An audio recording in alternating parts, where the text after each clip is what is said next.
Welcome, Bronco Nation. My game review for Boise State versus Penn State. It's been a couple days now. This is videos coming out a couple days after the game. I made a video directly following the game. There's just 5 or so minutes of just my instant emotional reaction to the loss and the feelings I was dealing with in that moment. And I would encourage all of you to check that out. It's only a few minutes. In fact, you can probably pause the video and watch that before you get into this one. And again, it'll only take about 5 minutes and you can come back.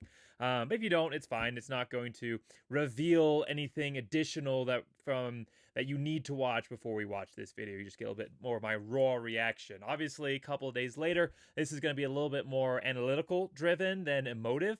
I'm going to go through the offense, the defense, the special teams, my 3 keys to the game for Boise State, see how they performed in each of those sections, and we are going to outline the 8 main reasons that Boise State lost this football game, because this was a game that Boise State could have won and should have won. I know 14-31, 17-point spread looks a bit of a bigger loss than it actually was. But for anybody who actually watched this game, you know that this was, besides Arizona State versus Texas, the closest game in the playoffs yet.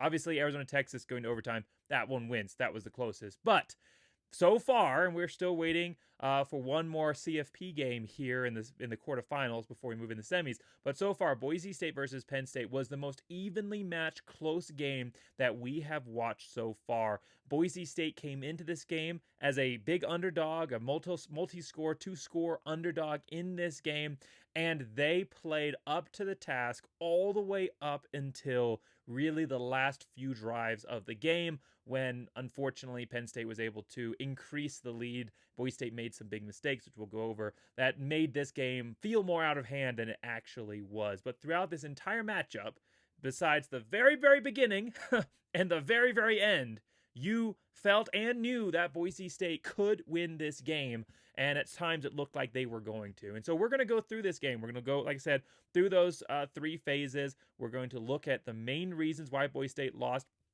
Obviously, the biggest reason they lost is that Penn State scored more points and Boise State scored less. And so if you want to just condense it down to one obvious reason, but why did that happen?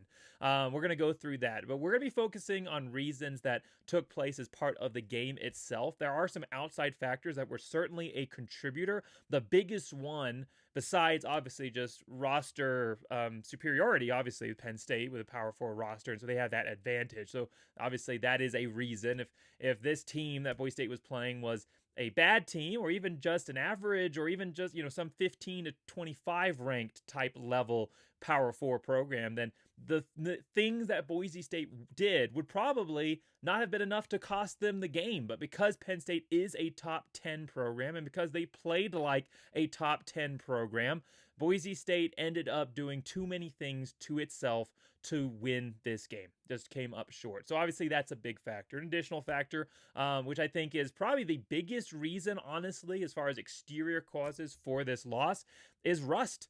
It is not an advantage. As every team so far has found out, it is not an advantage to have a bye in the playoffs. Every team so far that has had a bye, Boise State, Oregon, Arizona State, all of them have lost. Now, obviously, there's other factors there. Texas is a better team than Arizona State, so there is that advantage. Oregon versus Ohio State, those are 2 evenly matched programs, but it didn't look like that when Ohio State rolled in. And then Boise State versus Penn State, obviously Penn State, when you look at roster talent, top to bottom, is certainly a better program. But Boise State could have won this game if not for the start that they had, which I'm going to contribute to rust. I'm not going to lay out those first 2 quick touchdowns as primary reasons for this loss. I'm going to attribute that to rust, but that's an outside factor coming into this game. Boise State doesn't give up those 2 touchdowns. Well, now you're looking at a 3-point game that Boise State could have had an opportunity to win. Certainly. And even with giving up those 2 scores, they still had an opportunity to win. But that's a big factor. Penn State certainly came to this game better prepared, in part because of having only played a week ago. They were in rhythm. They certainly looked like they were playing a mid-season type of matchup for the most part.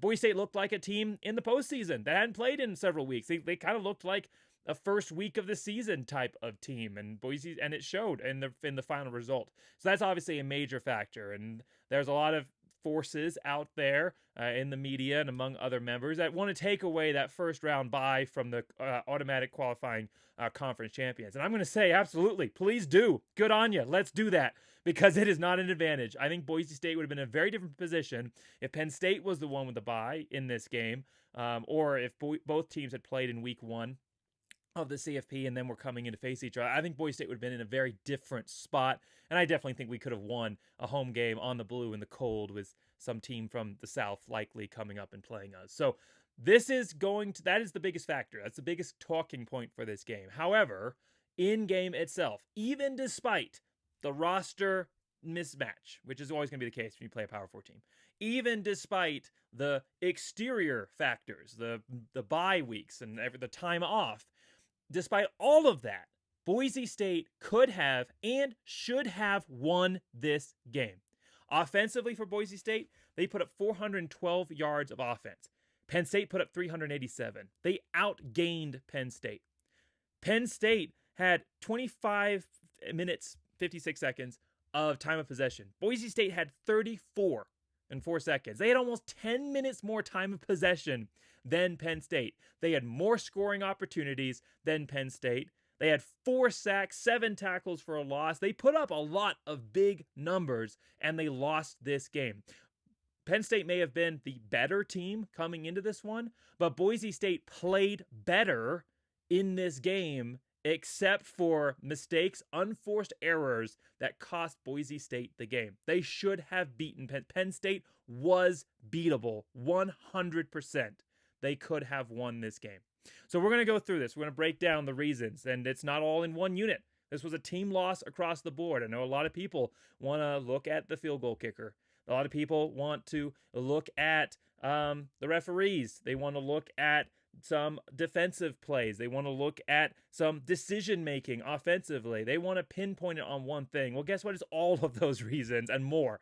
There's a lot of reasons, 8 of them exactly, why Boise State lost this game, and it's shared equally. There's 3 reasons on offense, there's 3 reasons on defense, and there's 2 reasons on special teams that Boise State lost this game. And you take out 1 or 2 of those reasons in every single category here, or just just spread it out. If you take out 1 or 2 of those reasons from any category, Boise State probably wins this game. That's how close this was until right at the very, very end, when too much had just compiled at that point to be able to come away with a win. Now, I do want to just kind of put it in perspective here before I get into some negative commentary. There's going to be a lot of positives as well. In every one of my videos, I try to be fair and balanced. I have all season. Luckily, this is only the second loss I've had to review. So it has mostly been positive, with some maybe nitpicking here and there about how we could get better, but still celebrating a win. This is only the second time we've had to celebrate a loss. Well, not celebrate. Had to reflect back on a loss this season, which, considering where we came from last year, the year before that, even going back to 2020, the fact that this is only the second time that we've had to sit down and do this as a fan base is near miraculous. I mean, it really is. Like I said in my reaction, or maybe my preview video of the game. I can't remember if it was before or after the game. But like I said, we had all of these pieces here the last few seasons. We had Genty on the team last year. We had Dirk Cutter here in 2022. I think I might have accidentally said 2021 in one of my other videos. But we had him on the team in 2022. We've had a lot of these weapons. Most of these guys are not brand new players, transfers to the team. A couple guys are, but not necessarily the key contributors. They were all here the last year or few years. But we got here because of Spencer Danielson and his leadership, and what Boise State as a team has done, and what Spencer Danielson has done for this program, both on and off the field, is absolutely exceptional. And so we should first off be grateful that we were even in a position to lose a playoff game. So when we look back and we reflect on this game, we have the opportunity to have this discussion about a playoff game that we should have won, because of everything, the miraculous turnaround that Spencer Danielson has overseen this season for Boise State. So we're going to go through this. We're going to go through the game. We're going to draw some lessons learned. We're going to look at some things that have an impactor for next season, both highs and lows, potentially for Boise State, that they need to either address or that fans can be excited for going into next season. And then we'll just kind of summarize some final thoughts here. Please stick around all the way to the end. Make sure you like and subscribe. There's going to be great content coming out all off season. This is not the end of the videos. They don't end on the final game and kick off again at the start of the next game. There's going to be more videos on the postseason element here, talking about the season review. I'm going to try and bring on some special guests to talk about that. I'm going to be putting out a highlight video on the loss. I do that for all the losses because nobody else does that. I encourage all of you to watch Boise Edits Bronco Vision, Boise Edits on Boise Edits on Twitter, and then Bronco Vision on YouTube. So I highly encourage all of you to check out Bronco Vision, and I'll put a link to the description for his winning highlights. He only makes highlights for the wins. Great stuff. But since nobody does it for the losses, I take that burden on myself. I'm getting ready to put that video out as well. And then I'll have videos coming out all over the off season once we're done talking about this year, getting ready for 2025, talking about the recruiting class, talking about each of these position groups and all the preview series with special guests. I've already started to line up special guests for next year. Very, very exciting. So 2025 can't come soon enough, but we have one more video that's purely fully based on 2024 before we can end it. So let's get right into it then, because we've already talked for 10 minutes. We haven't even broke this thing. So let's start off with the offense. So Boise State, for the offense, it was a rough start. The rust showed on the defense, but it also showed on the offense for Boise State. They come out first drive, and obviously Genty is stopped pretty consistently throughout this game, but they definitely started to find some openings there in the second half. But in that first drive for Boise State, they get down, they get down inside of the field goal range for Jonah Dalmez, and they end up missing a field goal. That is number one reason to start off, not the number one reason, but 1 out of 8 for why Boise State lost this game. That was a huge momentum killer. When you open up, and there were some big plays on that drive, and Genty gets stopped, but Louder had a deep pass, 24-yard reception from Maddox Madsen, which was a perfect pass from Maddox Madsen, led him away from the safety to the outside shoulder, and he came up and made a big catch. And Boise State drives down. Genty has a big play, not enough to get a first down, but he has a big play where he kind of gets a little bit of momentum there, breaks some tackles. It's exciting. Boise State set themselves up for the best kicker in school history to go, one of the best kickers in NCAA football history, to go out and get them on the board on a big momentum play. They opened up the game on offense. This is a chance for Boise State to steal momentum for themselves, and they miss. And that was big. That really was a big blow to Boise State, because while 3 points may or may not have been a difference maker in the end score, depending on how some of these other things worked out, not being able to come out and score when you had the opportunity is a massive blow. It is a huge morale buster for the team, and it's a huge boost for Penn State. Boise State had a lot of things going for them. We listed some things from the outset that were against Boise State, and this one, the rust and the roster size. But one thing that Boise State had in their court was Bronco Nation. Bronco Nation traveled in force to this game. They filled up 75% of the stadium. They filled up all of Boise State's side, all of those tickets, Boise State, and then they encroached on half of the Penn State side of the stadium. Penn State fans did a good job of filling up their quarter of the stadium. Still some specklings Boise State in there, but a decent job of filling up their quarter of the stadium. There was definitely a large number of Penn State fans, but nowhere close to the Boise State. When the Penn State fans ran out, not Penn State fans, when the Penn State team ran out in the field, chorus of boos like it was a home environment. Boise State on the field, it was raucous. On third down, there was some noise. You could hear it on the broadcast. There was some noise from the Penn State side, but it was deafening. It was ear-splitting. It was like being in in Albertson Stadium. Now, it was almost like being in Albertson Stadium on the blue field at times there, especially on third downs for Penn State. So they had some advantages, and the whole crowd was standing on that first drive. They'd had some big momentum plays. The crowd did a great job. Bronco Nation, all of you did a great job of staying in this game despite some things that happened and lifting this team up. But that missed field goal, it took air out of the stadium. Everybody sat down, and it gave Penn State life. They could sense the momentum shift. There was a few momentum shifts in this game, and that was one. Penn State ends up going down on their next drive and scoring pretty easily. We'll talk about that when we get to the defensive side here, but they go down and score. So Boise State ends up going, they end up having to punt on their second drive. I believe that was a 3-and-out there. Just missed pass up at the beginning. Then Genty stopped. There's just 3 guys in the backfield. Then again, that momentum shift. Penn State's now scored a touchdown. The defense is fired up, and they're busting through that Boise State offensive line. Another element of the rust here for Boise State. I mean, it was great to be able to have the healthiest offensive line we've had all season, but that also means that it's not the same guys. I mean, this was the 10th rotation for Boise State, something along those lines, somewhere between 9, 10 plus rotation that Boise State's had at offensive line. They have had no consistency there all season long. And so even though you have your starters, your best players out there, offensive line isn't a position where you can just go out and be your best self and you're going to win. You have to play as a unit. It's the cohesion, the awareness factor, being all on the same page, and that only comes from in-game experience. Boise State had an opportunity with UNLV to build that, but then they sat on it for almost 3 weeks, and it kind of went away, and it felt like a rusty unit at the very beginning, at least, of this game. So that's another big factor for Boise State. They end up having to punt, and now Boise State's down 2 scores early in this game. Now, drive number 3, it's starting to feel like Boise State is out of this game. It's starting to feel like they are maybe 1 drive away from getting blown out. And Ashton Genty, I think, feels that a little bit. He feels that pressure, like he has all season at times, to be the force for this offense, because it's an offense that is entirely built around him. And so he feels that pressure, and he plays well here in drive number 3. He gets a 10-yard run. It's his best run of the day.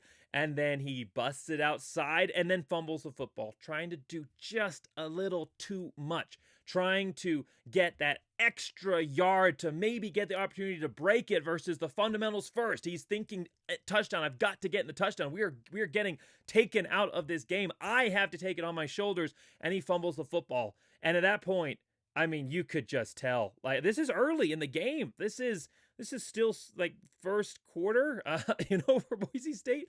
This is early in the game. It's either still first quarter or just into the second quarter. And Penn State has the ball in Boise State's side of the field, and they are about to go down and score their 3rd touchdown of the game. Now, sneak peek here at the defensive side of things. Boise State gets a turnover. Shea Oladipo gets a fumble recovery. Couple plays later, Boise State, they have that opportunity to come back in the game, and that was one of those momentum shifts. So they, again, early, the rust factor, big time. I mean, Ashton Genty, he doesn't do that. He does not fumble, especially when he's fully healthy. Fumbled twice in this game. The rust factor was big for Ashton Genty. Big for the defense, big for the offensive line, big for Ashton Genty. The one unit that didn't really seem to be impacted that much by the rust was the quarterback and wide receivers, which we'll talk about here in a second. But the rust was definitely a factor. But after Boise State gets the football back, they turn things around. They still end up having to punt on drive number 4, but they're looking like they're getting things together. The momentum is shifting. Boise State can do this. They've stopped Penn State now. Penn State scored on their first 2 drives. Now they forced a fumble. Boise State has to punt, but then they force a punt from Penn State. They are beatable. They can stop them. Boise State's defense can stand up. The rust is gone, and Boise State's defense stands up. They were a huge reason that Boise State was in this game all the way pretty much until the end. We'll talk about that here in a moment. But Boise State gets the ball back, and now Ashton Genty, he takes his team on his back. And he has a really big drive number 5 here for Boise State. He's involved in the receiving game. He gets his first true positive yards on first down touch. He then gets a run right up the middle. He ends up fumbling the ball, though, in the red zone. Ends up fumbling the ball close to the red zone. Second time, incredibly, Raj Carrion ends up jumping on the ball, and offensive line for Boise State ends up jumping on the ball and recovering it, because that would have been, I mean, again, that would have taken Boise State completely out. So Penn State had some opportunities here to take Boise State completely out of the game, and they missed them, and Boise State had opportunities to stick around and build on that. And so Ashton Genty comes out of the game, understandably. Two fumbles within the last 3 drives. He's doing too much. He's starting to play better, but he's obviously playing ahead of his skis. Give him a chance to cool off. Well, he comes back into the game on a close to goal line situation. It's 3rd and 2, right around the 7-yard line. And they throw him outside. He runs. So they put him in the backfield, and he runs outside, takes the defenders with him. They hand the ball to Tyler Crow, and Tyler Crow, the walk-on, rumbles into the end zone, making fullbacks proud. The few that are remaining across the sport proud as he rumbles in. He goes through 3 guys. I mean, yeah, Jeanty took defensive focus away, but Crow had to juke and then plow through 3 and eventually 4 defenders to get into the end zone, and he does it. And Boise State scores, and now it's 7-14.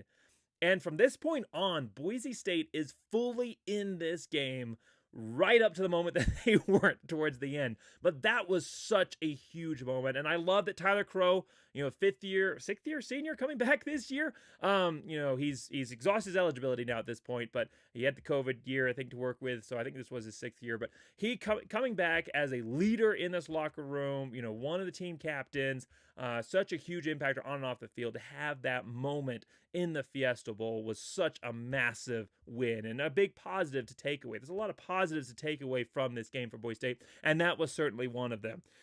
Boise State, I'm not going to go through every single drive here, but just suffice it to say, they come down to the end of the half here. They don't end up scoring on their next drive after the touchdown. And then this is where we get to the second reason that Boise State lost this football game. It's 3rd and 8. Boise State throws a pass to Matt Lauder. He ends up going up and getting close to a first down. He gets 7 out of the 8 yards. Now, it's 4th and 1. It's 4th and 1, and it's a solid 1. I think it's an exact 1 yard. 4th and 1, from your side of the field. You're about the 30-yard line. There's about 1:08 seconds left on the clock. If you get a first down, you have an opportunity to go down and score, but at the very least, you have an opportunity to keep Penn State from having any chance to score, and you go into the second half in a 1-score game and no momentum opportunity here for Penn State. All the momentum's in your court right now. Your defense has done a great job of stopping them, drive after drive after drive after those first 2. Your offense, a drive ago, has gone down and scored on a long touchdown. You're getting some things established here. It's 4th and 1, but it's postseason. This isn't a regular season matchup. Regular season matchup, I'd probably say, yeah, you punt. But you're the underdog. You're the underdog in a matchup where you have the momentum right now, but Penn State has shown early that they have the potential to do some big things, and you need to find any advantage you can. It's 4th and 1, and while Penn State has done a great job of, in general, controlling the line of scrimmage as far as stopping the long runs, they haven't had a ton of negative yardage lost here. You haven't taken a ton of sacks yet. Ashton Jeanty, he may not be busting out 5+ yards a carry, but he's getting 1 at least. He's getting 3 or 4 yards a touch. He ended up averaging just over 3 yards a carry in this game, and and that included some later in the game lost yardage on some outside runs. So you can do this. Your offensive line is now starting to gel. You have momentum. It's just a yard. Are you telling me that you don't think Ashton Jeanty can get a yard, or Maddox Matson on a QB sneak can get a yard? And you've come out and you've already tried to draw them offsides twice. So they're waiting. They know that's what you're likely to do. They're on a little bit of a back foot. Boise State ends up calling the timeout and punting the ball away.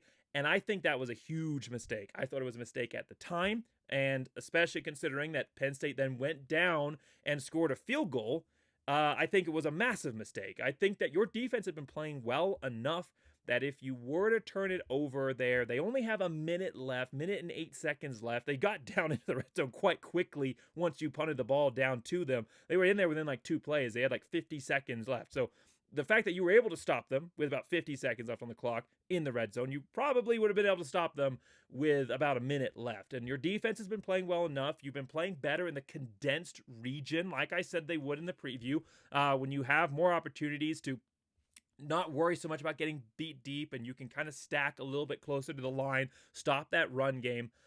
I did not understand that call. I know it's a risky call, but it's the playoffs, and you're not the favored team, and you have an opportunity here to do something before halftime that cements the momentum that you have gained, and Boise State didn't.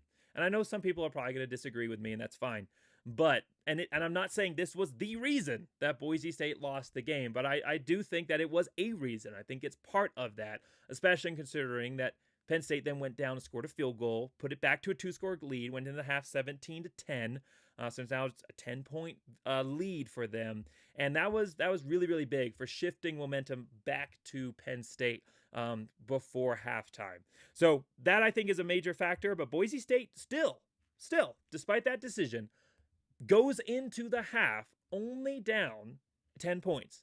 And considering that they opened up 14-0 and had a very good chance of being down 21-0 at the halftime, sitting in the stands 17-10, there was some nervous positivity, I think, around the fan base. We felt like Boise State was starting to play better, and we were. Boise State was turning the table. They were turning the corner on this one, and they were starting to reverse their fortunes. Boise State comes out second half, and they play really, really well for the most part. That second half for Boise State, besides a few key mistakes, was a really good half for Boise State.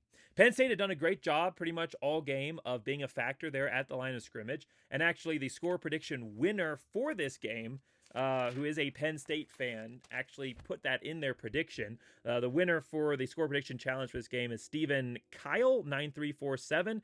And his score prediction was 31-13. And he said the line of scrimmage is where they, meaning Penn State, will win. And while that is certainly true that they did win at the line of scrimmage, they did stop Boise State from being able to run the ball consistently. Ashton Jeanty still over 100 yards, but I mean, that is low for him. So they did win there at the line of scrimmage. Boise State adjusted their offense. They adapted their offense, and they were not being stopped offensively in this game. So yes, they run the line of scrimmage, but that's not the reason that Boise State lost this game. Maddox Matson in this passing game proved that they could run this offense effectively when Ashton Jeanty was stopped. And they proved it here in their first drive of the second half. Now, there was a lot of things going against Boise State in this drive. Tons of penalties. Boise State had 13 penalties, over 90 yards of penalties in this game that killed many drives and many scoring opportunities, but not this time. And most of the penalties were on the offensive line, which again shows that rust. But not this drive. Those penalties were still on the offensive line, but they did not stop Maddox Matson and this Boise State passing attack. False start to start the drive, but Maddox Matson rolling across his body, rolling outside to Cam Camper, who's coming across on a crosser, throws a perfect pass to Cam Camper for 15 yards plus and a first down. And then you get a false start right after Ashton Jeanty is rumbled for 3. You get a false start. Now it's 2nd and 12. Maddox Matson again to Caples. 15-plus yard pass. And then on the best play call of the day for Dirk Cutter, and I think that there was some questionable play calling. We talked about not going for the 4th and 1. I think that at times they focused too much on trying to establish Ashton Jeanty versus realizing that they need to, as I just said, shift the offensive focus to the passing game and just roll with that. So again, at times the play calling was not as creative as it could have been, was lacking for sure. In this moment, and I think for the most part in the game, but in this moment, it certainly was not. And a beautiful, beautiful play action pass off of Jeanty leaves Louder wide open. So he has to come back a little bit for the ball. That's how wide open he was. And rumbles down for a 53-yard touchdown. And I said in my preview, not the one I did with Jake Posey, but the one I did before jumping into the on the plane at the airport.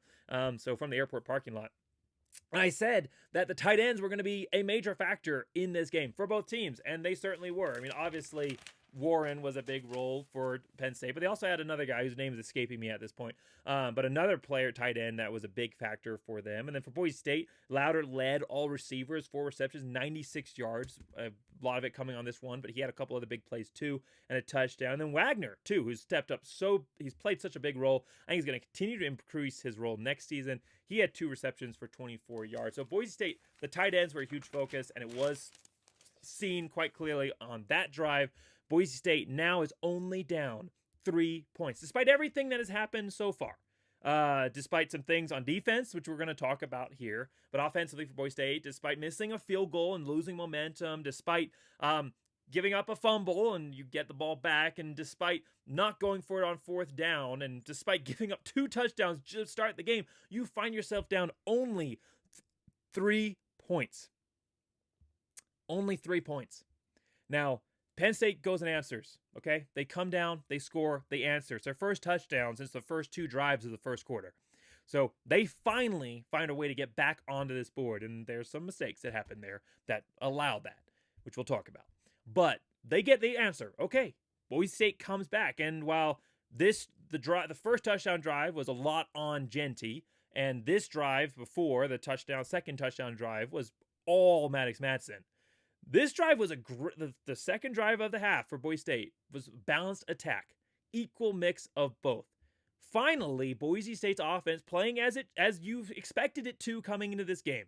You had some great catches from Caples on third down. It really was an incredible catch from Caples. He's running a little out route, and Maddox Madsen, I think the ball placement was okay. I think it would have been a little bit better if it was in front of him. It wouldn't have had to have been quite as impressive, but the DB is right on his hip pocket, and Maddox Madsen throws it just a little bit behind. Caples adjusts and is able to secure the ball right on the inside of his body for the first down. And there were some great plays by the wide receivers. Boise State's wide receivers have struggled to be reliable in the receiving game for Boise State this season. And you've seen a lot of drops across the board. I mean, Strawn has had quite a few. Camper. I mean, some of your top guys have had drops throughout the season. It's been a struggle to develop consistency between the passing game and between the quarterback and the receivers throughout this season. But that was not the case today. There were some drops.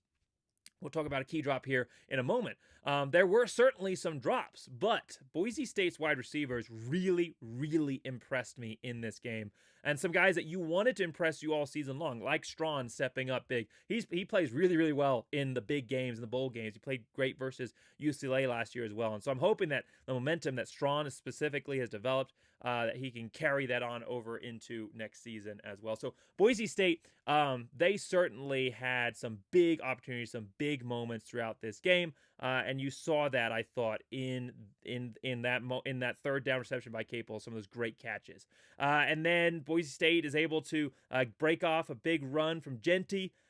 Strawn has another great catch there on third down, a strong catch and turn upfield. Ashton Genty bursts off a 10-yard run off the jump cut. And then Boise State scores a touchdown. Prince Strawn, touchdown. He's on a slant route. They throw it to him. He breaks some tackles into the end zone. Prince Strawn scores the touchdown. Boise State back within 3. However, and everybody in my section, everyone in the stadium is losing their minds. High-fiving left and right, touchdown. And I wasn't. I was sitting down because I saw a yellow marker on the field, and I knew that was going to be some form of holding, and it turned out being hands to the face there by offensive line. And that touchdown is pulled off the board. And you go from a touchdown that puts you within 3 to 2nd and 24. Just like that. And it was very quickly 3rd and 25. You go from a touchdown that puts you within 3 to 2nd and 24, and immediately after 3rd and 25. That is the third reason that Boise State lost this game. That's huge. That's such a big momentum shifting play. Losing that touchdown took you from being a 3-point underneath on Penn State. The momentum shift for Boise State and the crowd as a whole, but obviously for the Boise State team on the field and for Penn State on the other sideline, such a massive momentum shift. So that's reason number 3, and quickly it was followed by reason number 4 that Boise State lost this game, because on 3rd and 25, when you can still hopefully go out and kick a field goal. Now, Boise State had missed a field goal already, and they would go on to miss another field goal. But you have the best field goal kicker in school history. Your thought process has to be, let's set up for the field goal here. Maybe, some kind of underneath screen, or you just hand it off to Ashton Genty and try and get it set up in the middle of the field or wherever he wants it, a little bit closer. Get 5-6 yards here, just a little bit closer to be able to set up the better field goal, and maybe something else happens. You don't force it. Maddox Madsen did a great job all game to this point, and in the game in entirety until the last couple of drives was desperation mode. But for the most part in this game, Maddox Madsen did an incredible job of ball awareness, ball handling, managing to get it to the right players at the right time, the perfect throws that you needed, oftentimes into tight coverage. He stepped up. Boise State needed him to step up. They asked him, can you step up and win us a game when Ashton Genty is stopped in 4 The 90% of this matchup, he did that. I mean, again, Max Matson had a huge game. The reason that Boise State outperformed offensively Penn State is because of Maddox Matson. 304 yards passing, 23 out of 35. He had about 66% completion percentage, and that includes 3 drops in this game as well. He played really well in this game. But he did make one mistake. He made one mistake in this game, one big mistake that ended up being a decision maker. He made 2 other mistakes as well, but again, desperation mode, I don't think he makes those throws in a different circumstance. This was the reason, Maddox Matson's contribution. This was a whole team effort, but this was his contribution to one of the reasons Boise State lost this game, and he throws an interception. Doesn't need to throw that ball. It's a forced ball either way. It's not going to be a catch because the DB is all over the wide receiver. If the safety's not there, it's not a catch. At the very least, it's dropped. So you're not getting anything out of it. He's not open. The DB is tight on him. I don't know what he was looking at. He wasn't going to break open. He was behind the defender. He's not going to find a way to go get that ball. Best case scenario, it's an incompletion. Worst case, which is what happened, safety, which you've been eyeing down that receiver the whole time, just drops right into the ball and takes it for an interception.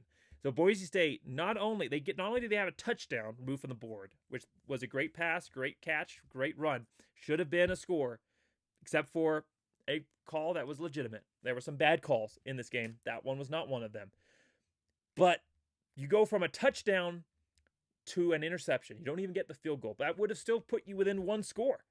Any score in that opportunity, touchdown or field goal, brings it within a 1-score game, shifts momentum into your court, puts you within striking distance, allows you to answer without desperation whatever Penn State does. Even if they go down and score, it's still just a 2-score game. Plenty of time left. You go down and score again, get a stop, you score, tie, take the lead, whatever. You are still fully in control as long as you score. You do not need to throw that pass, and Maddox Matson throws that pick. And again, I don't want that to be the focus of his performance in this game because he played exceptionally for this game. But that's decision number 4. Reason number 4 why Boise State lost this game. And then drive number 3 of the second half.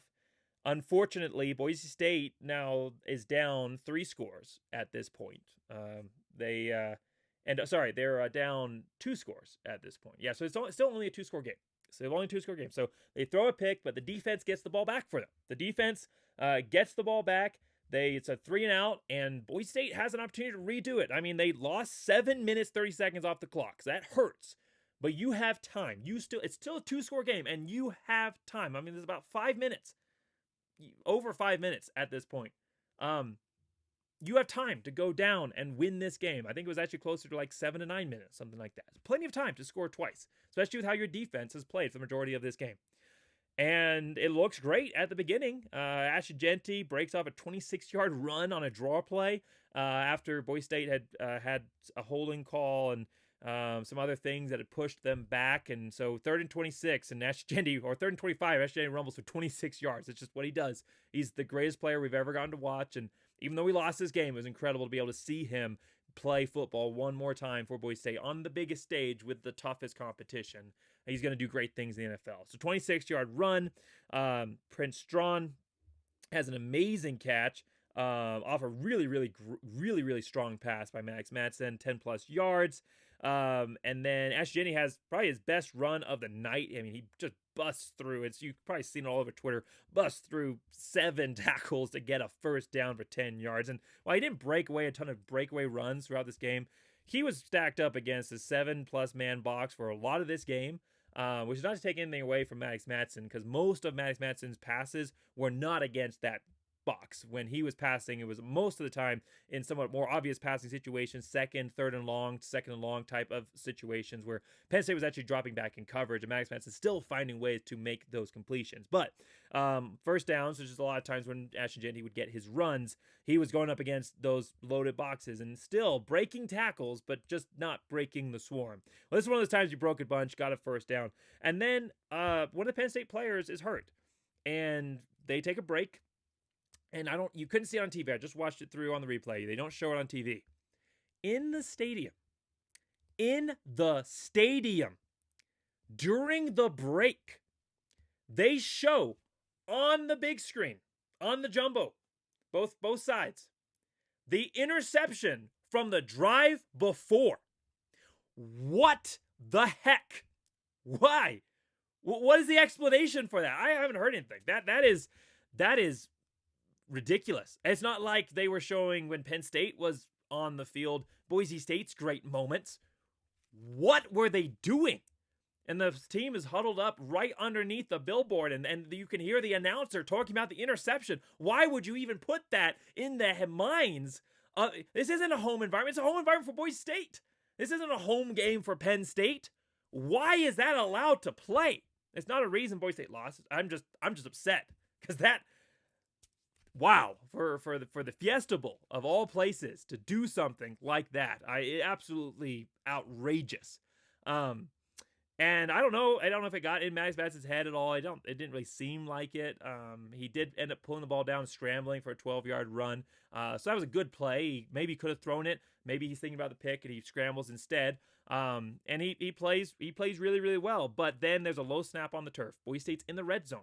Max Madsen scramble, Ashton Jeanty runs, all the passing plays that Boise State has done up to this point. They brought them into the red zone. They are on the verge of scoring. They are still in this game, despite everything that has happened, despite the 4 previous reasons so far. And there's this is not chronological because we're going to do defense separately. So there's a bunch of other reasons that have happened on defense. Boise State is still in this game. And then a low snap off the turf. Max Madsen has to go down to get it, and then blindside blitz. They beat from the outside, left side offensive lineman, and Maddox Madsen gets taken down for a sack. One of the only 3 sacks he allowed in this game. It's a big one. It's a 10-yard sack. Now it's 2nd and 20. And Boise State has an opportunity, though, to get right up to the end zone. Right up to the end zone. Pass from Maddox Madsen to Caples. It's a good pass. Caples has it in his hands. It's been a 17-yard reception. It's been 3rd and 3. Boise State has a lot of opportunities there. They probably don't have to kick a field goal. They have 2 downs to get that. And with the way that Boise State's tight ends, and Ashton Jeanty has been playing, even Maddox Madsen is scrambling, Boise State could have, it's not guaranteed, but they would have had a better shot than what ended up happening to score, not just a touchdown, but if they do have to end up kicking a field goal, it's right there. I mean, I think Joe Adamas, even with the nerves and whatever else was going on, would have been able to make that field goal right there. And Detrell Caples drops the pass, and then it's 3rd and 20, and it's not able to make that completion, and then missed field goal. Again, this one a lot closer. This is only 38 yards. The first field goal was a 45-yard miss. This one's only 38, and Joe Adamas misses it again, and it's really heartbreaking. I don't even care so much about the loss itself. I care more about the fact that Joe Adamas had to end his incredible season, not season, but career for Boise State that way, because he doesn't deserve to be remembered that way, and I pray that Boise State fans will not remember him that way because that's not who he was. And field goal kickers have been missing all across the playoffs, and so it's not like it's just Jonah Dalmez.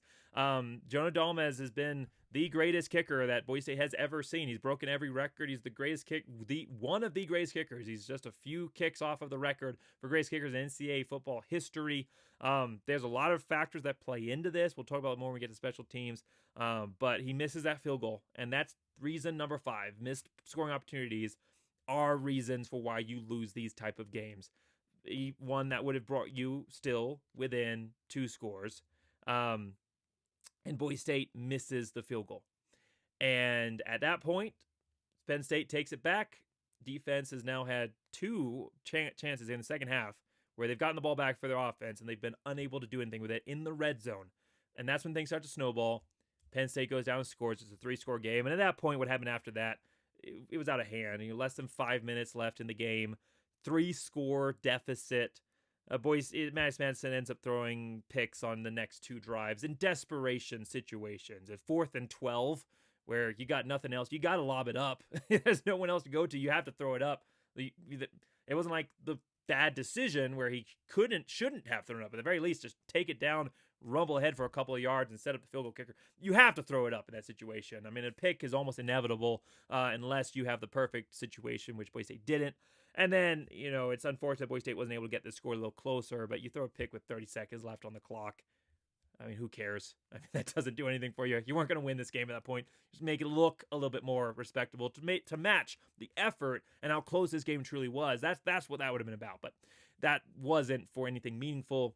You throw up a pick in desperation. It's a disappointing way to end, just like it's disappointing that Jonah Dalmas has to end his career the way that it did. It's unfortunate that Max Matson, in the best game of his entire career, and it was truly an impressive performance for Max Matson, has to end with back-to-back picks, because that's not reflective. Just like the final score, that's not reflective of the performance of Max Matson or of this team as a whole. So there's 5 reasons.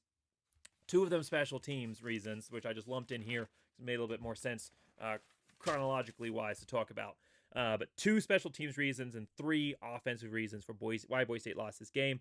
Before we move on to talking about the defense, though, I do want to just bring up one more time, again, the performance that Boise State's passing game had in this. Because in this performance, where Boise State's running game was stopped, we got a little bit of a glimpse of the future. We're not going to have Ashton Jeanty next year. I think our run game is still going to be strong. We're still going to have a very good offensive line. We're going to have a absolute stable of running backs. Jean-Bray Dubar, Sire Gaines, Dylan Riley, those 3 together, but plus the transfer from Fresno State. Boise State's running back room is stacked, absolutely stacked next season. And I think you're not going to see necessarily just one guy that's that weapon for you, but you're going to see a rotation for Boise State in the running back room. And one person will, of course, lead in rushing yards, but I think it's going to be a lot closer. I think you'll have, 2, probably 2, because you'll probably settle down to 2 main guys, but probably 2, maybe 3 that are all within a few hundred yards of each other. Maybe Boise State doesn't get a 1,000-yard back next year, but it's still going to be a dominant rushing attack. And I'd be very scared to face Boise State as a defensive coordinator. So the running game is still going to be a big part of Boise State, but the passing game is going to be asked to do a lot more, because you're not going to have Ashton Jeanty. Ashton Jeanty is an offense that you build, is a player that you build your entire offense around, and he can take over a game. The running backs Boise State has coming back are incredible, but none of them are Ashton Jeanty level right now. I mean, who knows what the future holds, and I'm excited about the potential, especially guys like Sire Gaines, and you see the speed potential of Dylan Riley. Both of those guys very young, a lot of development. I'm excited about what both of those guys can do, but right now Boise State doesn't have an Ashton Jeanty. Next year is going to be more of a balanced offense. The passing game is going to be asked to go out and win games, to throw for 300 yards and put you in a position to win. And Boise State proved today, or not today, 2 days ago, that they could do that. Max Matson proved that. So while there's a lot of disappointment coming out of this Fiesta Bowl, and there's some question marks going into the offseason in some of these other units, one place that Boise State fans should be coming away feeling very, very confident about is the quarterback position. We still need to bring somebody else in as a backup or a challenger to push Max Matson in the offseason. That still needs to happen. It will happen. But Max Matson has shown that he can win football games for you if you don't do a ton of other mistakes. If you all those other things we talked about, only one of those things was Max Matson's fault. And even despite that, Boise State still had a chance to go out there and win this game. And you take away those other opportunities, those other mistakes, and add in the fact that you're not playing Penn State every week in the Mountain West Pac-12 type. Well, it won't be Pac-12 next year. It'll still be Mountain West. In the Mountain West, Boise State fans should be feeling pretty confident about the direction that this passing game is going after that performance by Max Matson. All right, so grading the performance for the offense as a whole. Going to have to give it a solid, I think, B effort offensively for Boise State. Actually, I'll upgrade it to B+. I think that the mistakes were killer. I think the offensive line performance does reduce the overall grade there and the results for Boise State. Most of those penalties came against the offensive line, and that really ultimately offensively was the big killer for Boise State in this one. And again, I'm not putting any individual blame on the offensive linemen in this game. It's just collective rust from not having played together all season long. So Boise State, B+ performance offensively. And now moving on to the defense here, special teams, and wrapping up with 3 keys to the game. For Boise State defensively, this was, after the first 2 drives, a really, really strong performance for this Boise State defense. There are some reasons on here for why Boise State lost. Like I said, there's 3, just like there were for the offense. But this was a really strong performance. The first 2 drives, I think you're just looking at rust there. Boise State defense can't do anything against the run. They can't do anything against the pass. They're relying too much on 4-man pressure. I think that was a mistake coming into this game. So that's not necessarily a reason they lost, but early on, not coming with the blitz and the pressure and trying to see if you could do it with 4-man. You can't. You haven't been able to all season long. You haven't been able to do it for the last 2 seasons for Boise State. We know that 3-4-man pressure doesn't work. Just bring the blitz. That's what stopped Oregon. That's what stopped every good team you've played so far this season. Occasionally 3 or 4-man pressures do get through, but not consistently, and not against a team this good. Not against an offensive line this good by Penn State. Bring the blitz earlier in the game. Don't allow them to get into rhythm. They're coming in a little, they're not necessarily rusty, but it's early in the game. Steal some momentum back. Get some sacks. Find ways to stop the run by bringing extra guys down. I don't understand why it took them so long to switch to the blitz. Once they did, which they kept up for the majority of the game, they were quite successful with it, as we have seen all season long. Not a huge surprise there, but that wasn't necessarily the main reason that they struggled. I think it was, again, just general rust. And Warren ends up getting a touchdown on a 4-man pressure. It's too much time. It's a perfect pass. Defender's actually in good position, and they end up scoring a touchdown. Drive number 2, just a deep ball, man out of position. That went on Ty Benefield. Deep ball, and again, against a 4-man blitz, again, too much time, and end up scoring a touchdown. 2 quick touchdowns.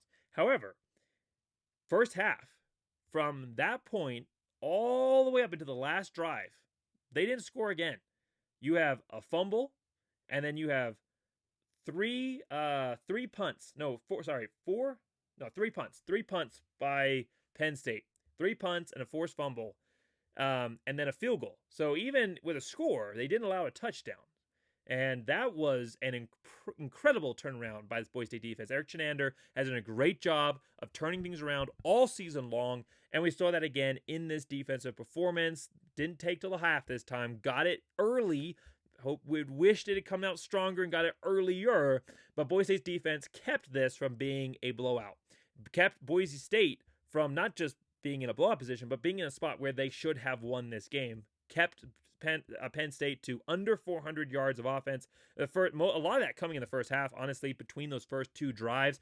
221 yards in the first half. And again, most of that on those first 2 drives. After that, Boise State stopped them. It all started with a huge momentum-shifting play by Shea Oladipo. You're going to hear his name called a couple times in this video. Shea Oladipo played the game of his life. He was a massive impactor in this one. And it all started with recovering that fumble after Ashton Jeanty had turned the ball over on Boise State's side of the field, and Shea Oladipo recovers the fumble. And then after that, Boise State had some incredible moments. Tubner goes out and saves a huge tackle on Allen.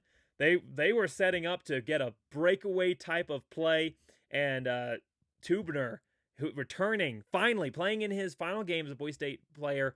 So happy to see him back. He had a massive impactor on this game. We've missed him so much in the overall performance, secondary-wise, for Boise State, and just the spirit that he brings out, the energy that he brings out onto that field, and that was a great example of that.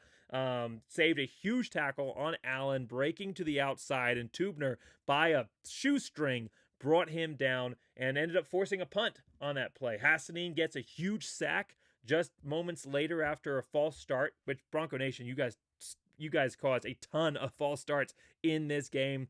False starts. I don't know if there's any delay of games, but it's a ton of false starts because it was a home environment.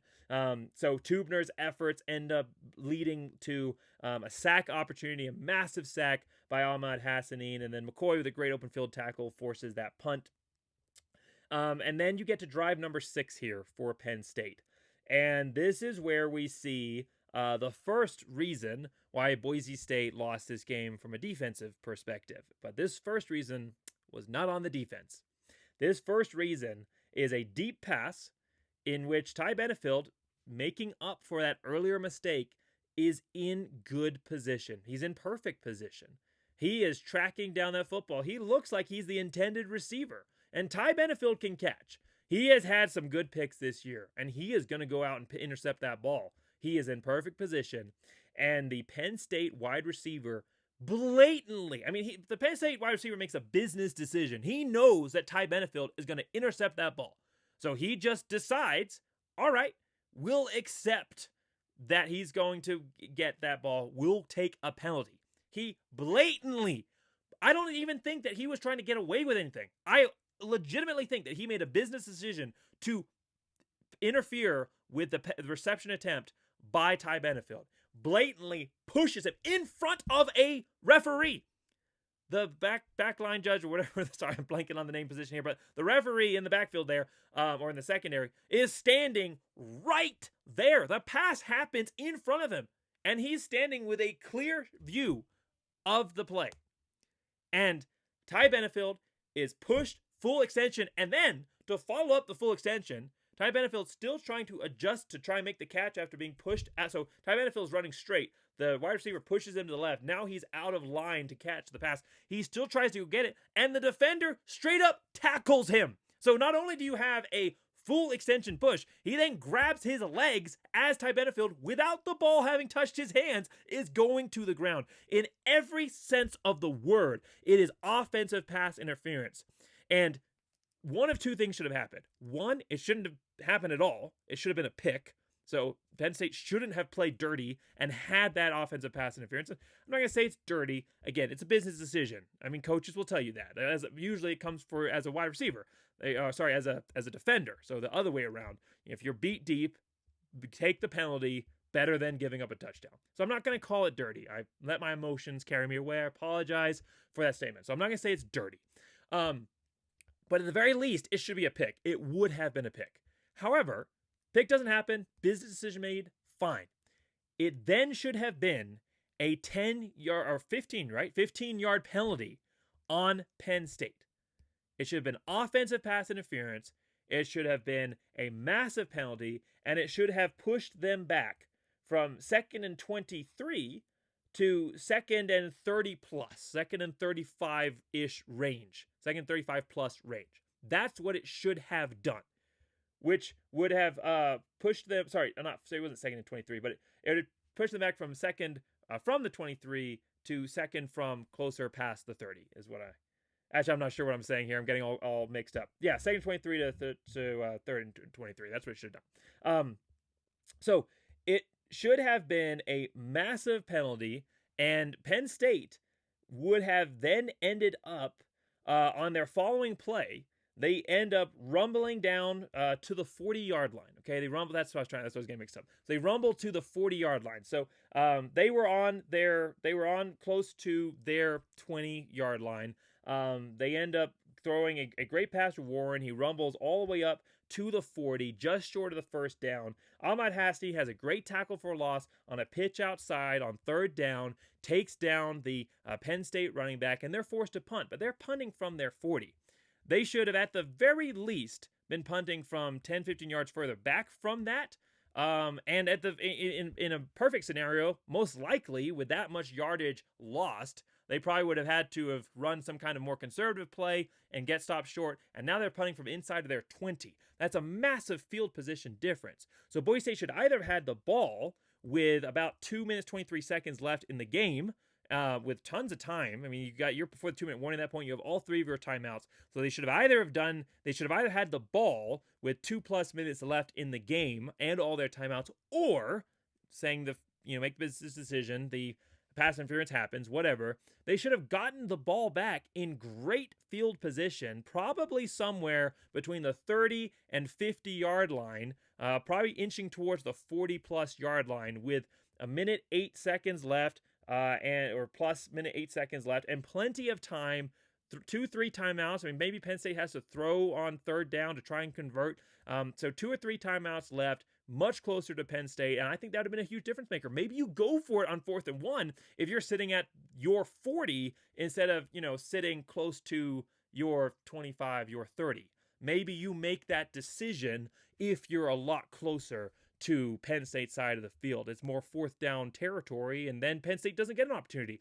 That right there, if you're looking at one single specific reason, and all of these things combined for Boise State to lose this game, but if you're looking at one reason that was the biggest difference maker from a momentum standpoint, from actual real points that occurred, from potential points for Boise State, all of these angles, that is the biggest reason that Boise State lost that game, is that refereeing decision.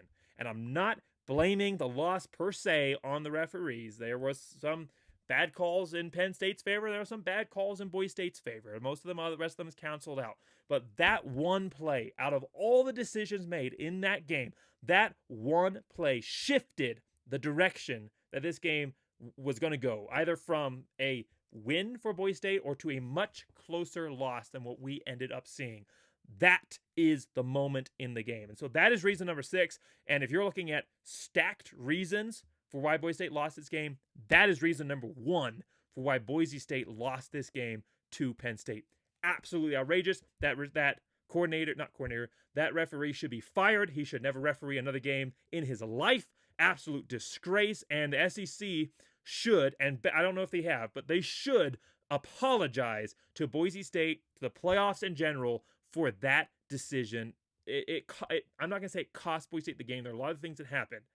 It was one of 8 reasons, but it massively contributed to the direction that this game went. And Boise State really never had the same opportunity to get back into it like in that one specific moment. That was the play that changed the course and direction of this game. So as we, the rest of it's history there. They punt. Boise State punts back. They end up going down a couple of easy blown coverage type situations. Boise State playing a little bit too deep in one sense, playing underneath the receiver in another, allows a pass over the top, and they rumble down. And Boise State does a good job of standing up strong and forcing that incompletion. Jeremiah Irby does a really good job of forcing an incompletion in the end zone.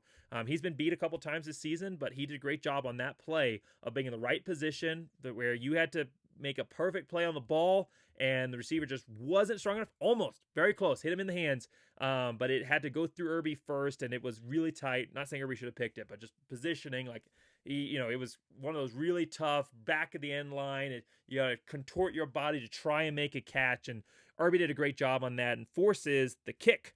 They end up sacking the quarterback, I think, on a placement run by the quarterback, and they end up sacking him, and they make that field goal, and now it's 7-17 coming into the half. Well, Boise State's defense isn't done yet, and they did a great job of stopping them on that first drive, giving their offense back the ball, and a big part of that was Shea Oladipo. Shea Oladipo on that first drive of the second half has a great coverage on Warren. I mean, again, mismatch nickel, who's a little bit undersized, versus Warren. He's already had one missed tackle. Shea Oladipo did have a missed tackle on Warren in this game, or on a running back. I believe it was Warren, though, in this circumstance. However, he'd already had a missed tackle on a bigger player than him, but Shea Oladipo, they go after him, and he is in perfect position, and he deflects that pass, and then on the next play, he makes a great tackle on Singleton. So there was broken tackles were a trend for Boise State's defense. Not enough to say like that's a reason that they lost, and there were multiple across the board. Zion Washington had a few. Shea Oladipo, obviously, like we said, McCoy. There was multiple broken tackles where secondary players were honestly being put in positions they shouldn't. Running back full head of steam, getting to that second type of level where they've already gotten past the defensive line and the linebackers.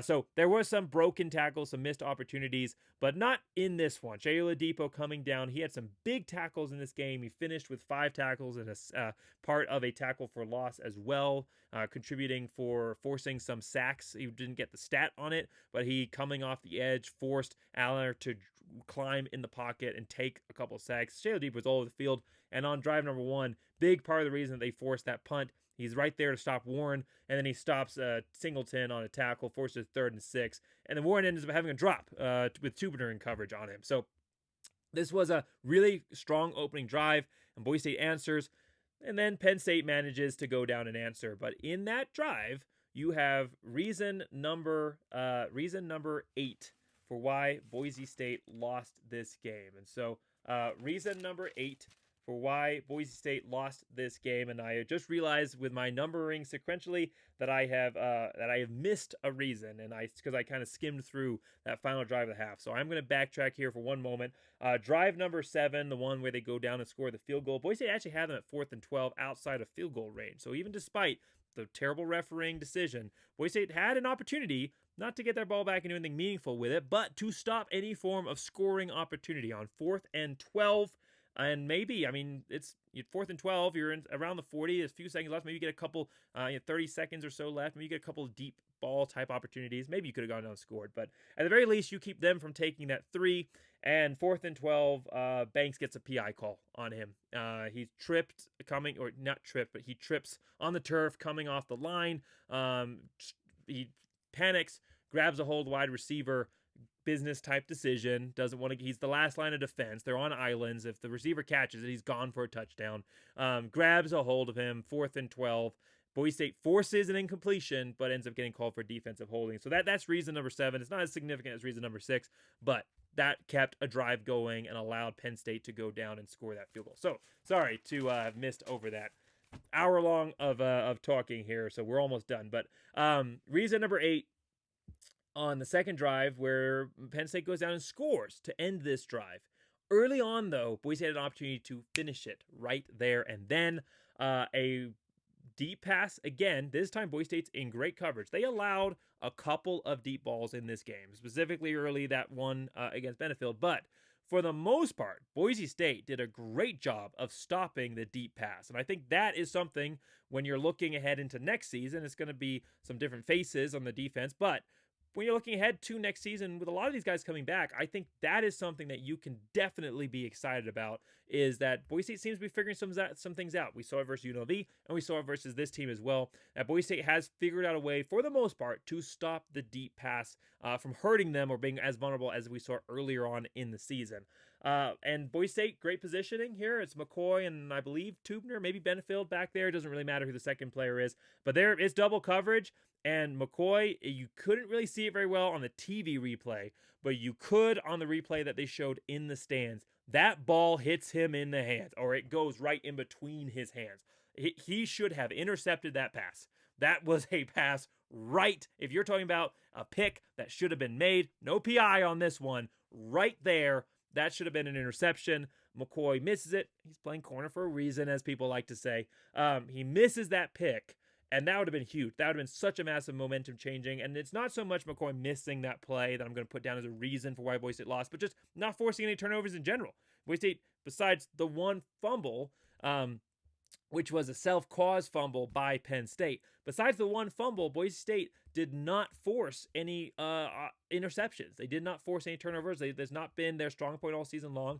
That missed opportunity there, in addition to just not finding ways to force those turnovers, is a big reason why Boise State lost this game. Now, I'm not going to say they needed it.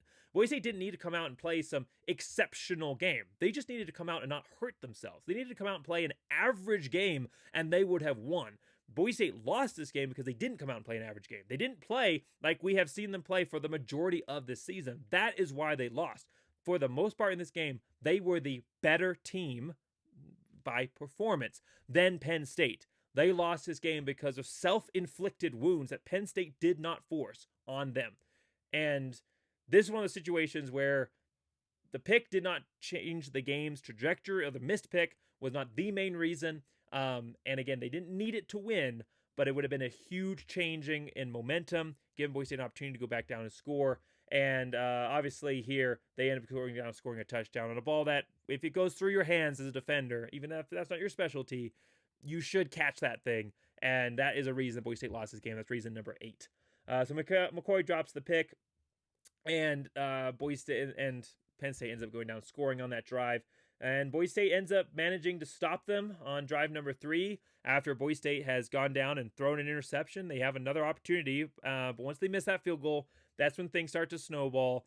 And Penn State breaks off their one huge rushing play of the game, 58-yard run on a 2nd and 13, where the defense at this point is just worn out. Not because Penn State has worn them out, but because it's just an energy momentum situation. You've got all these drives where nothing has happened, and eventually, if that happens, the energy, no matter how dedicated, how motivated you are, eventually you're just not going to be able to hold up. And Penn State ends up being able to wear down Boise State's defense after the third missed scoring opportunity there. Third missed scoring opportunity. You have a pick. You have a missed field goal, and then obviously a missed field goal earlier in the game. Third missed scoring opportunity. Second in this half. Penn State breaks off a big one, and they score the touchdown to put them up by 3 scores. And at that point, the game is over. with the amount of time that's left, 4 minutes, 49 seconds left. I mean, you're not coming back from that. Miraculous things had happened. Miraculous things did not happen. Boise State loses this game. But to the credit of the defense, they never gave up. The final drive of the game, when things are clearly out of hand, and yeah, maybe Penn State's not trying quite as hard. They're trying to grind out the clock. Boise State forces a 3-and-out. They do force a 3-and-out on the final drive defensively of the game, if you don't count the kneel down at the end, which I'm not counting as part of the drives. So Boise State in this one defensively did everything that they could.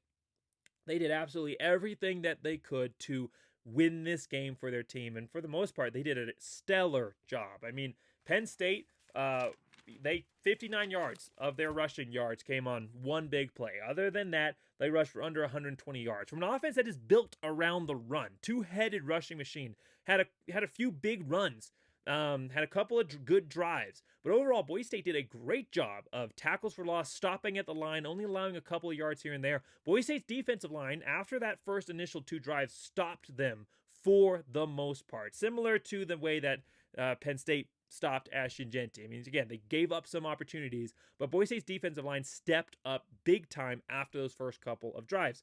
And then Aller, I mean, only 216 yards rushing is the amount for Penn State. So I was looking at the passing, 171 yards passing, 216 yards rushing. So just over 170-ish yards, then 160 yards rushing if you don't give up the 59-yard run. But still, again, for a Penn State program that offensively, they are built around the rushing attack. That is what their focus is offensively. They average, I mean, their running attack for Penn State, that is the entire focus of this team.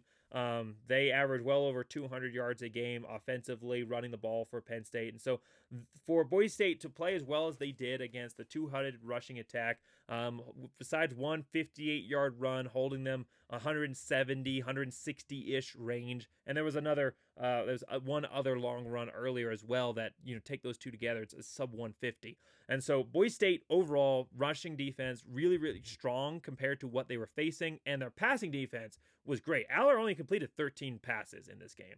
He was 13 out of 25 for 171 yards. Unfortunately, he had 3 touchdowns. But 2 of those came very early in this game, and Boise State's secondary was not the secondary we've seen all season. The one that's had a lot of issues. Boise State's secondary, for the most part, played really, really strong in this game. You take away the worst refereeing decision in a playoff game that, obviously there was a big targeting missed call versus Arizona State, but that one at least had some degree of questionality on it. This one, blatant, just obvious, the worst refereeing decision in the playoffs so far. You take that away. You take away an unfortunate PI on Banks, and you take away a missed opportunity to pick. Again, snowballing leads to a defeat here. But Boise State's defense, for the most part, played really, really well. Huge shout-outs to Alexander Tubner in this game. 8 tackles, 1 sack, 1 pass defended. Really finished his career at Boise State very, very strong. He's had such an impact on this team. And then Ahmad Hassanin gets hurt early in the game, gets really hurt late in the game, and continues to play through both. Had a huge impact on this one. 6 tackles and a sack, 3 tackles for loss. He's going to be a monster in the NFL. A lot of guys on this Boise State team will be playing in the NFL. A couple of guys I think we will see maybe in the future there who had a big performance. Obviously, we talked about Shea Ladipo playing well, but Max Steege, I think you saw him really rise his head. He's second year at Boise State. I was really excited by his tape last year. I think this is a guy who is going to start to be that next face on the defensive line. He had a big role this season, honestly, for the depth that Boise State had there. He had a big role stepping up, and next year when you lose some key starters, I think that he steps up and is a major player. So keep an eye on Max Steege out of Germany. And then Ty Benefield, honestly, like I said, you heard mine call his name negatively several times in this video. He gave up some opportunities and some holding, he had a defensive holding call on him earlier in the game and that touchdown. But he also had 9 tackles. And those were not just because he was giving up catches. Only 13 receptions by Penn State in this game. He was coming down and plugging the hole and doing work at the line of scrimmage. And this is a player that, while he didn't have his best game today, he has had a great season, and he is going to be an absolute leader on this team. And he said afterwards the standard is to get to the playoffs. He's going to be a major factor for if they have that chance next season. So for Boise State defensively, I think some things were answered here a little bit. I think that you did see Boise State step up and play well against a very good Power 4 program, an elite Power 4 team, one that has a good chance of getting through Georgia or Notre Dame en route to the national championship. I think Penn State is a team that you could definitely see there. I think I'm going to say predict that Penn State ends up in the national championship. I don't know if they beat Ohio State or Texas, but I think they make it to the national championship. So that's the caliber of program that Boise State went toe-to-toe and even went ahead of in their performance in this game, if not for self-inflicted penalties. The defense for Boise State, which has been somewhat of Achilles' heel, made some things right this season, especially from a pass rush perspective. But they started to fix some things in the secondary. And so DeMar Warren, I mean, he had a lot of questions asked of him, and he's done a good job the last couple of games stepping up. And maybe he's done enough to secure that job security. So well played by the Boise State defense overall. Going to give the Boise State defense a A- performance in this game. Really, really strong one against a good Penn State program. All right, so wrap up here, and we're already at an hour 14 plus. My bowl game reviews always end up going long because you're kind of reviewing the season a little bit as well. Your last video of the year for the game reviews. There will be more videos, like I said, but the last video of the year, you tend to say everything that you didn't say earlier on in the season. You want to just get it all out now. So finally here for the special teams for Boise State. That is not going to be graded very well. Like we've already mentioned, 2 of the 8 reasons that Boise State lost this game is in the special teams. And I don't want to go into much more here, but obviously the 2 missed field goals. Part of that, I think, is just the fact that Jordan Thomas hasn't kicked much this season. 18 kicks, 18 attempts this season, which is almost 10 off. He's averaged 27 to 28. At least 27 to 28 the last 3 seasons coming into this matchup, into this year. And he only had 18 attempts this year. And so he just hasn't had the opportunity to get that leg in gear and warmed up. And I mean, icing the kicker may or may not work in game with the timeouts, but it certainly works in the course of a season when you don't have that continuity and you don't have all of that experience from that year to lean back on. And I think the rust finally caught up to him. He's been inconsistent here this year as far as his level of consistency goes. I think he's still played extremely well for field goal kickers across the board, but what we have come to expect from Jonah Dalmas, it hasn't been the best year for him, and again, unfortunately, he had to end this way. But Boise State fans, he is not the reason we lost this game. He is part of a cumulative effort by the team, by the referees, by the defense, by the offense, by all elements of this program that lost Boise State this game. Those missed field goals would have been big momentum shifts, but obviously Boise State didn't lose this game by a field goal or 2 field goals. So it's unfortunate, but we're not going to dwell too much more on that. For the punting perspective, James Ferguson Reynolds, 4 punts, 40.8 yard average, which is below his season average. He actually had a couple of really good punts that got called back because of bad formations or an offsides type of play by Boise State special teams unit. They had two 5-yard penalties that were not intended, not like you were just taking the delay of game so you could get some additional reps there. And one of those would have been a 50-plus yard punt. I mean, he was down trickling past the 30. Maybe it gets caught, but I mean, it gets to at least the 30. And instead, the second punt only went 40 yards. So you lost at least 10 yards there from a special teams decision, or mistake, a special teams mistake there. So I'm not going to blame that on James Ferguson Reynolds per se. It wasn't his best game. The special teams as a whole didn't play their best game, and I think there do have to be some questions here with Stacey Collins. I'm not saying questions like he needs to be fired. I'm not saying that at all. But he has some things he needs to fix over this offseason. This has not been the level of special teams performance that you expect from Stacey Collins, and in a lot of areas, Boise State regressed in special teams compared to where it has been. And it hasn't necessarily been elite in return coverage and that kind of area, but they've regressed in those areas this season. And Boise State special teams just didn't look very well prepared. You had issues, obviously, missed Jonah Dalmas. You had a couple of not bad kicks necessarily by James Ferguson Reynolds, but missed opportunities because of punts not being counted because of mistakes by your coverage unit. You did have some good moments. You had pressure that did force a bad punt, and you had a 19-yard return by Cooper Jones, and that is his one of his best returns of the season as far as what he had to do to get that return, taking the ball with a guy right in his face, has to juke him right off the bat. I mean, he nephew of Tim Gilligan, and he showed some of that on that play. I mean, it was very Gilligan-esque on that run, and 19-yard return was huge momentum swing for Boise State. It was fantastic return by Cooper Jones. So there were some positive moments from this game. There was a punt inside the 10 from James Ferguson Reynolds, and so there were some positive moments. But again, just as a unit, the special teams just did not look prepared. They trotted Ashton Jeanty out there for a kick return right at the end. And he only went 11 yards. And I think, again, that shows some lack of preparedness, not just from Ashton Jeanty's part, but from the return unit itself as a whole. And so special teams performance, unfortunately, is going to be an F in this one. Not enough good moments to overcome the issues that ended up being part of the reason that Boise State lost this game. I do think that Stacey Collins needs to figure out how to I think that goes without saying, but I think that he seriously has some major focal points going into next year. I know everybody wants to focus on the coverage units and that kind of thing as well. On the secondary. I think secondary has found a way to fix themselves.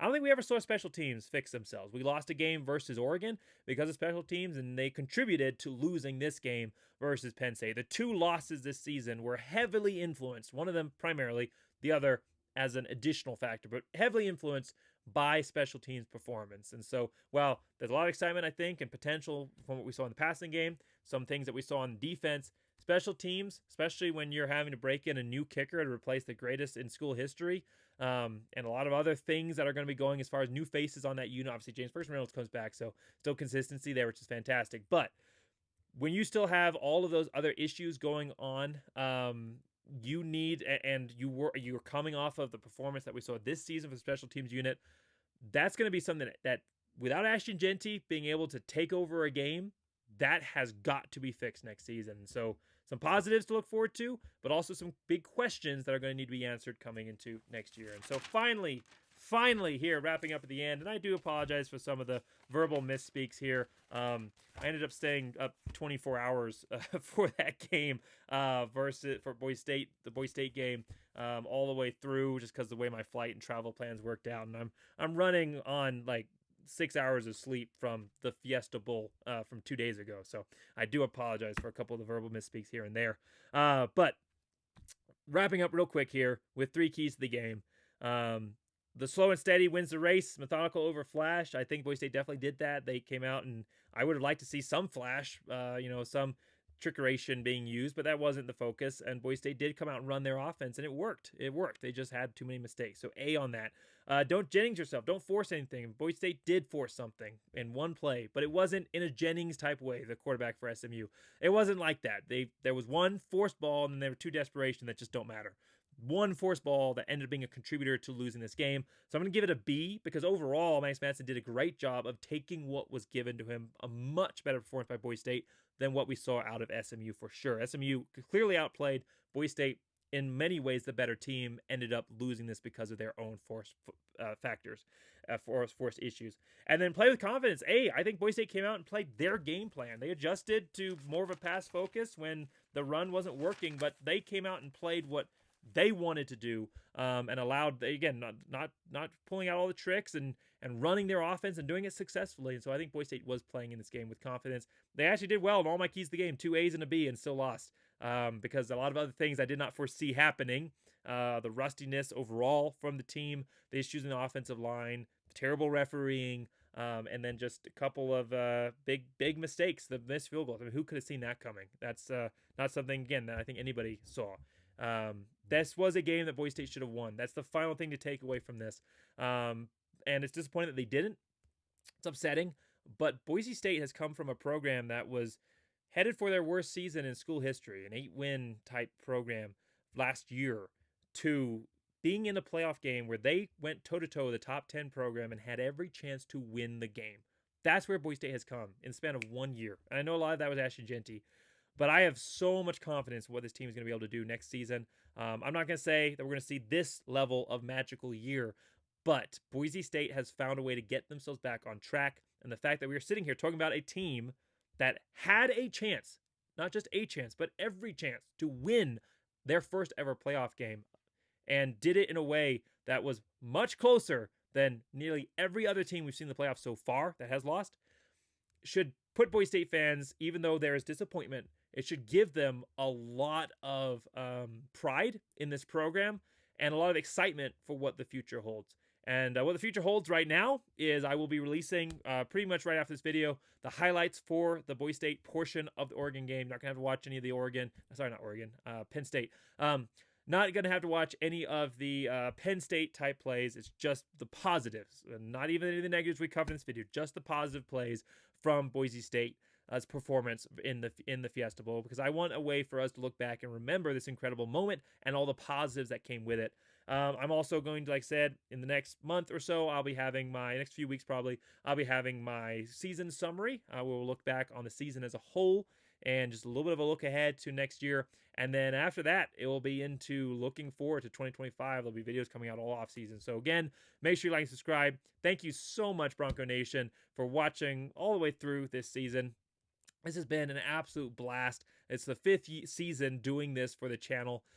So 4th year overall as a channel, of a YouTube channel, but 5th season of Boise State football. Started in 2020. So this has been the greatest one that I've gotten to review and preview, and getting to have the conversations with each and every one of you in the comment section has been fantastic. Please leave your thoughts on this game, on my analysis, on the season as a whole in the comment section below. I look forward to continuing to build those relationships and have those conversations with you, all of you, Bronco Nation, as we move through into looking ahead to 2025. So thanks so much for watching all the way through this year.